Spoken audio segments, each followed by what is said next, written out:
Hello everybody, my name is Starrapter and welcome back to the channel. It's been a long time since I talked about video games on the channel, but I feel like I had to talk about Halo Infinite. This is my spoiler-free review of the campaign and the multiplayer. I'm going to give it one score, but yes, the Halo franchise has been something that has been so special and, dear to my heart because this is one of the first games that I got addicted to with the lore, with the fun, the gameplay, with my buddies. So I had to talk about the latest entry in the mainline series. This is technically the sixth game in the mainline series. Halo Infinite takes place after Halo 5. And in this, without giving too much away, there's some time that has passed between Halo 5 and this game, and it's all dealing with Zeta Halo. And you have really three main protagonists. You have Master Chief, you have the weapon, which is a new AI, and you have the pilot, which is basically the lens through this story with the regular human perspective. No cybernetic, big Spartan. No, the human is somebody that is able to give us that perspective of what is happening. So basically, Zeta Halo has been the destination for a lot of big happenings. With the UNSC, there's a huge battle between them and the Banished, which were first introduced in Halo Wars 2, led by Atriox.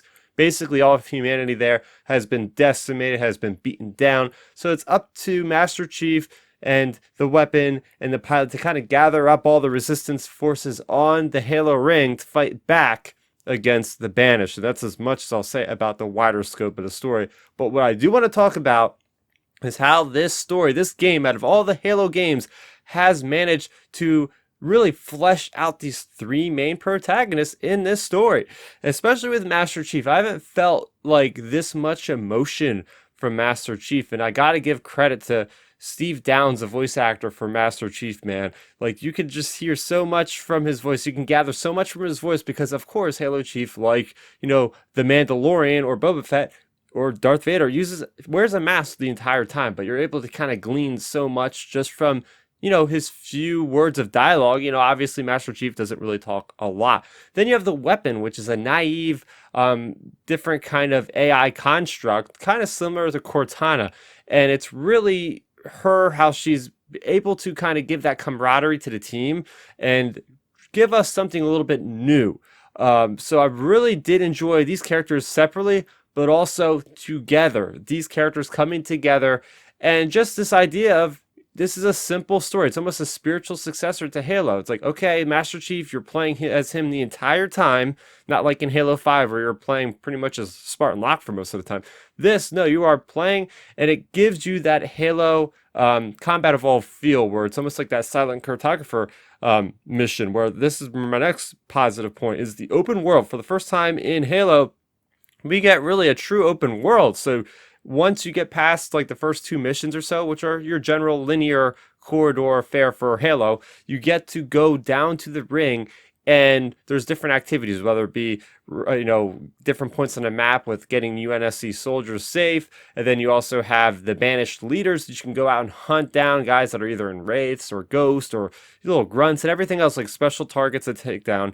Then you have these Spartan cores, which are pretty much like your upgrade system for the Master Chief. So the upgrade system is fantastic because you have different equipment, which is a whole nother thing that redefines Halo. You have things like the grapple shot, which I can't ever play a Halo game without having that. That's how essential that is. And the traversal to get around this world is fantastic. And it's just great to see things like the grapple shot, like thrusters, like sensors, like the drop wall. You use all these different tools in a trade, which really change up the flow of Halo combat, which in its own has never felt this good. I mean, seeing this game run at a beautiful 60 frames per second, and the gunplay, the sandbox it creates with the equipment combined with certain weapons, and the open world is just so much fun because you can attack these like different Banished outposts from all different kind of ways, right? You can pack a Warthog full of troops, go in and just go guns blazing. You can take the high ground, take a long range rifle and just start picking off targets. You can just go in with a Scorpion and just wreck shop. Like, there's so many ways you could tackle these. Plus, there are boss fights, which we really haven't had in Halo before, which I played this game, the campaign, on heroic mode, and it is just such a challenge, but not something that's out of the realm of possibility. And it's really up to me to kind of change my battle plans, scan the environment, see if there's different weapons around there. So I can't really say enough good things about this open world and how much it feels good, and the gameplay is fantastic, and the equipment, man, oh man, this is how you bring Halo back. 343 Studios really did it above and beyond job with creating the campaign. And that's just one aspect of the game, because we also have multiplayer. We are graced by the nice people at 343 that give us the multiplayer a couple weeks before the campaign launch. So seeing how much I am addicted to this Halo multiplayer, and I'm not really a great first-person shooter multiplayer guy in general, so to see me actually sort of excelling at this game means, okay, this game is addictive, it's fun. And yeah, we have Slayer, we have Oddball, we have a couple smaller maps, we have Big Team Battle with 12v12, so there's a lot of fun to be had. And again, the gameplay is so on point. This is a polished gameplay experience. All the weapons feel balanced.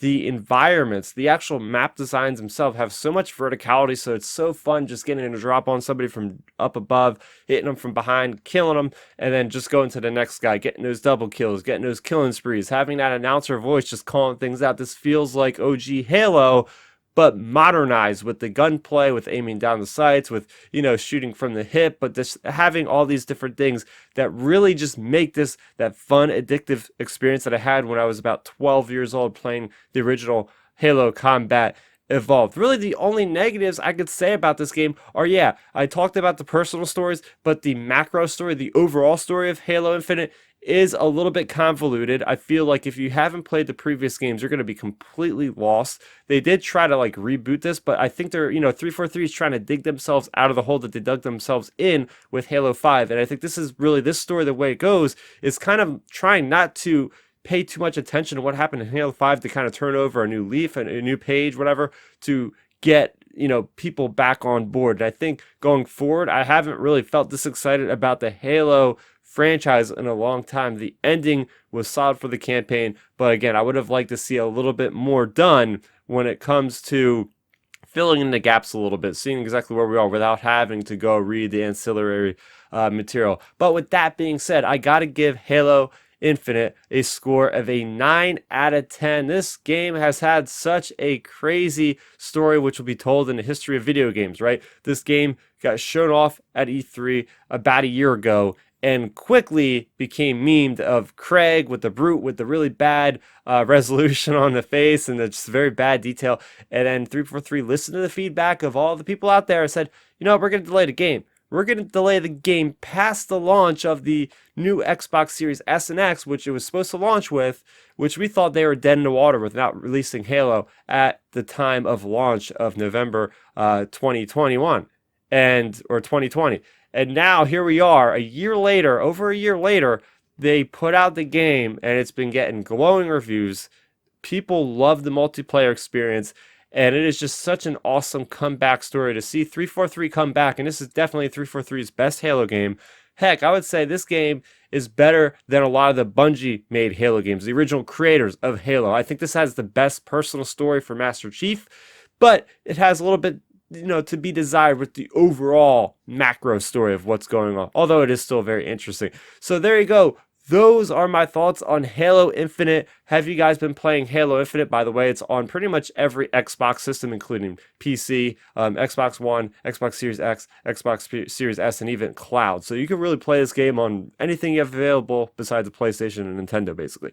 Let me know in the comment section below what you think of Halo Infinite. For more on video games, which I occasionally talk about, make sure you go ahead and subscribe to the channel. I have a lot more content related around another Star fantasy series, which is Star Wars. So check out that content there and make sure you subscribe. That is going to do it for me, Starrapter. Thank you so much for watching, and bye-bye. Thanks for checking out the video. Please hit that thumbs up symbol. It helps me know that I'm making content that you guys enjoy. And if you enjoyed this video, I also include 2 videos down below you guys should check out. And please consider subscribing to this channel. It helps support me and it notifies you guys of when I get new videos up on the channel. You can also contact me on Twitter, Facebook, and Instagram at Starrapter.